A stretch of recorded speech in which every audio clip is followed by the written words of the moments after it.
அனைவருக்கும் வணக்கம். இப்போ இன்னைக்கு என் மனசை பாதித்த விஷயங்கள். ஏன்னா இந்தியாவில் பிறந்துட்டேன். நான் இந்தியாவில் பிறந்துட்டாலே நிறையா சேஞ்ச் பண்ணணுன்னு எனக்கு தோணுதுங்க. அதில் ஒன்று இன்றைக்கி நான் சொல்கிறேன் பாருங்கள். நான் ஒரு ஆட்டோ வச்சுருந்தேன். ஆட்டோ ஆக்சிடெண்ட் ஆச்சு. எப்போன்னா பிஃபோர் 2 months ஆட்டோ ஆக்சிடெண்ட் ஆச்சு. இப்போ என்ன ஜூன் மே 26 ஆட்டோ ஆக்சிடெண்ட் ஆச்சு. சிஎஸ்ஆர் காப்பி அன்றைக்கி ஈவினிங்கே போலீஸ் லஞ்சம் வாங்கிட்டு தான் கொடுத்தாங்க. உடனே கொடுக்கல, லஞ்சம் கொடுத்துட்டாங்க. சரி, ஏன்னா அது போலீஸ் தருமங்கிறது லஞ்சம் வாங்கினா தான் அப்படின்னு இது இந்தியாவுடைய சட்டம் சொல்லுது. சரி, அதை விடுங்க. அடுத்த பாயிண்ட்டுக்கு போகும். நெக்ஸ்ட் பாயிண்ட், அந்த வண்டியை கொண்டு போய் சர்வீஸ் ஸ்டேஷனில் விட்டுட்டேன். அன்றைக்கி விட முடியல. அது ஏன்னா 2 நாள் ஆச்சு. அன்றைக்கி சாட்டர்டே நாங்கள் சீக்கிரம் மூடிட்டோம். சரி, 2 days கழித்து வண்டியை விட்டாச்சு சர்வீஸ் ஸ்டேஷனில்.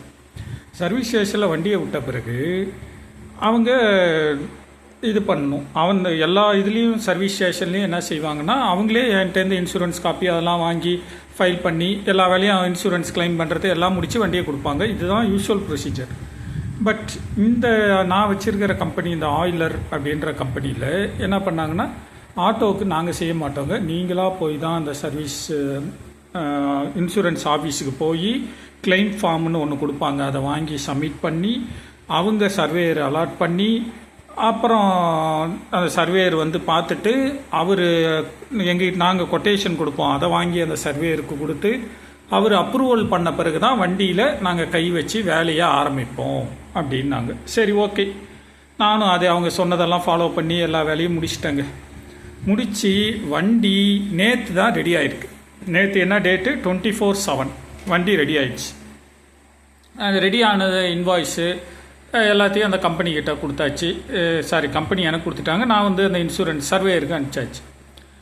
இப்போ இந்த சர்வேயர் என்ன சொல்கிறாருன்னா, லேபர் சார்ஜ் 21,000 போட்டிருக்காங்க. அவ்வளோலாம் ஒரு வண்டி ரெடி பண்ண 21,000ங்கிறது காஸ்ட்லி. அந்த காஸ்ட்லி அமௌண்ட்டு அவ்வளோலாம் நான் என்னால் தர முடியாது அப்படின்னு அந்த சர்வேயர் சொல்கிறாரு. சரிங்க, நீ உங்களால் எவ்வளோ முடியுமோ அதை போடுங்க, எனக்கு 9,000 தான் போட முடியும் அப்படின்னு சொல்கிறாரு. பம்பர் டு பம்பருங்கிறதால பார்ட்ஸ் எல்லாம் மாற்றி தான் ஆகணும். சரி, அதுக்கு அவர் இன்னும் இது வரைக்கும் எதுவும் அந்த சர்வேயர் சொல்லலை. பார்ட்ஸுக்கெல்லாம் ஒத்துக்கிட்டாரான்னு கூட தெரியல. பட் லேபர் சார்ஜ் அதிகம், அது நான் 9,000 தான் தருவேன்னு அவர் சொல்கிறார். எல்லாம் ஓகேங்க, எல்லாம் சரி. ஏன்னா இந்திய சட்டம் என்ன சொல்லுது அப்படின்னு பார்த்தீங்கன்னா, ஒரு வண்டி வாங்கினா இன்சூரன்ஸு போடணும். இப்போ நான் ஒரு ஆட்டோ வச்சுருக்கேன். அந்த ஆட்டோவை ஓட்டி தான் டெய்லி சம்பாதிக்க போகிறேன். அதுதான் எனக்கு பணம் கொடுக்குது, இன்கம். எனக்கு வந்து வரி பணத்தை வாங்கி அரசியல்வாதிகள் சம்பளம் வாங்குறாங்க, கவர்மெண்ட் எம்ப்ளாயி சம்பளம் வாங்குறாங்க. அப்படிலாம் எனக்கு வரலைங்க.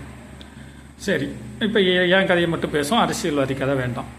ஸோ அப்போ எனக்கு என்ன பண்ணணும், அந்த ஆட்டோவிலேருந்து தான் வரணும். அப்போ அந்த ஆட்டோ எவ்வளோ சீக்கிரம் ரிப்பேர் பண்ணி தர முடியுமோ அந்த சீக்கிரம் ரிப்பேர் பண்ணி இன்சூரன்ஸ் எவ்வளோ சீக்கிரம் சர்வீஸ் பண்ண முடியுமோ ஒரு 1 month எடுத்துக்கலாம். எல்லாம் முடிஞ்சு என் கையில் ஆட்டோ வந்ததுன்னா 1 month நான் ஏதாவது ஒரு கோயில்லையோ இல்லை தெருவா பிச்சை எடுத்தோ ஏன்னா சாப்பிட்ணும்.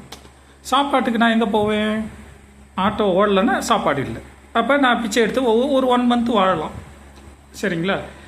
ஆனால் இப்போ ஆல்ரெடி 2 months ஆச்சு.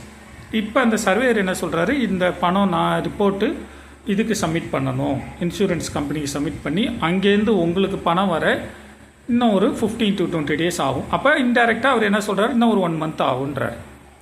இப்போ இந்திய சட்டத்துப்படி நான் யாராவது தெரிஞ்சவங்க சொல்லுங்கள், ஒரு வண்டி ஆக்சிடெண்ட் ஆகிடுச்சு, அதுக்கு இன்சூரன்ஸு அந்த வண்டி ரிப்பேர் பண்ணுற டைம் வரைக்கும் அந்த டிரைவருக்கு யார் சோறு போடுவா? நீங்கள் பணம் கூட கொடுக்க வேண்டாம்.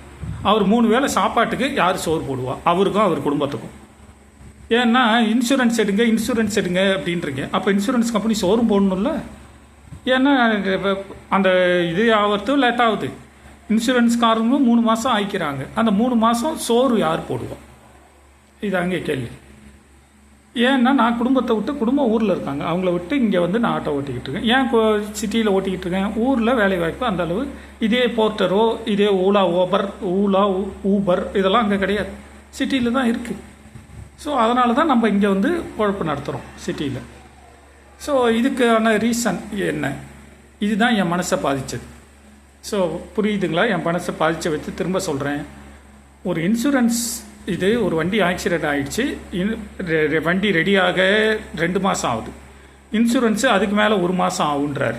வண்டி ரெடி ஆன பிறகு தான் பில்லை வாங்கி இன்சூரன்ஸு ப்ராசஸ் பண்ணி கடவுள்கிட்ட கேட்டு இவருக்கு கொடுக்கலாமா இன்சூரன்ஸு அமௌண்ட்டுன்னு கேட்டு கொடுப்பாங்களாம்.